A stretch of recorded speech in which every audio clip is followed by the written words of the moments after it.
اعوذ باللہ من الشیطان الرجیم بسم اللہ الرحمن الرحیم اللہم صلی علی محمد وعلی آل محمد وبارک وسلم۔ حسینی فکر زبان کی حد تک تو میں دیکھ رہا ہوں ہم سب میں زندہ ہے، عمل کی حد تک حسینیت کہیں نظر نہیں آتی۔ میں یہ سمجھتا ہوں خالد صاحب کہ مسلح بدلنے سے، جگہیں بدلنے سے کوئی فائدہ نہیں۔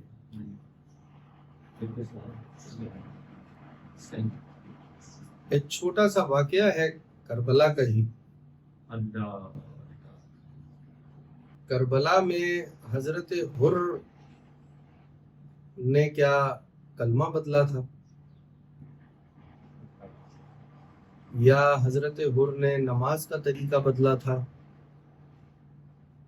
یا حضرت حر نے حج بدل دیا تھا، زکوٰۃ بدل دی تھی، کیا ایسی کام کیا تھا؟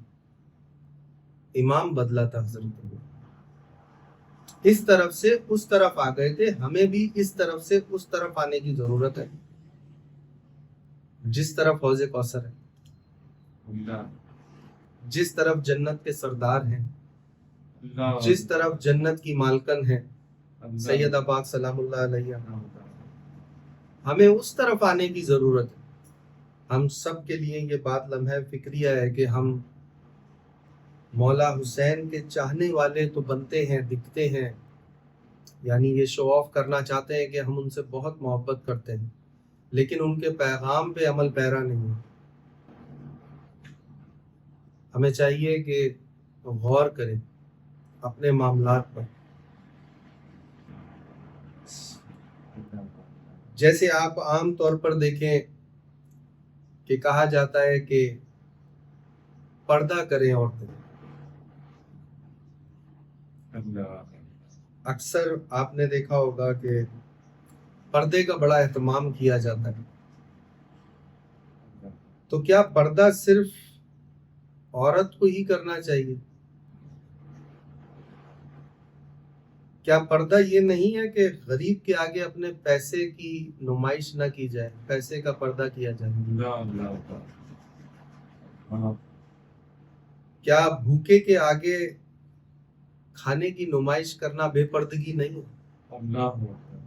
میں اس چیز کو نہیں مانتا کہ اللہ نے صرف اسی پردے کا حکم دیا ہے کہ عورت حجاب کرے، مرد اپنی آنکھوں کی حفاظت کرے۔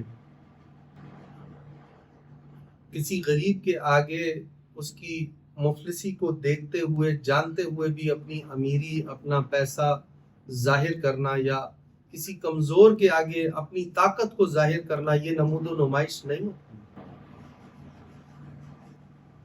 یا کسی یتیم بچے کے آگے اپنے بچے کو پیار کرنا، یہ نمود و نمائش نہیں ہے؟ کیا اللہ نے اس سے نہیں روکا؟ ایک مفتی صاحب ایک قصہ سنا رہے تھے، آپ کی گوش گوار کر دوں۔ ایک صحابی تھے، ان کا بچہ 2-3 دن سے کھویا ہوا تھا، وہ ڈھونڈ رہے تھے۔ تو کسی نے آ کر ان کو کہا کہ آپ کا بچہ فلانی جگہ پر بچوں کے ساتھ کھیل رہا ہے۔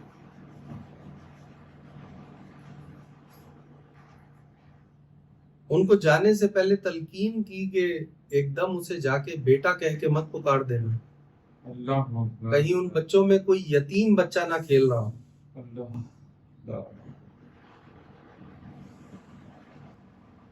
کہیں ان بچوں میں کوئی ایسا بچہ نہ ہو جس کے ماں باپ نہ ہو، ایک دم اسے گلے سے نہ لگا لینا،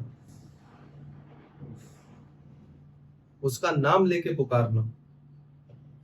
تو کیا ہم ان سارے پردوں کا خیال کرتے ہیں؟ دین میں تو یہ بھی ہے کہ اگر کوئی اچھی چیز کھائی ہے، پھل کھایا ہے، یا کوئی سبزی ایسی ہے، اس کے چھلکے اس طرح نہ پھینکو کہ پڑوسی کو نظر آئے۔ ہو سکتا ہے وہ اس چیز کی دسترس میں نہ ہو، اس کی نہ خرید سکتا ہو۔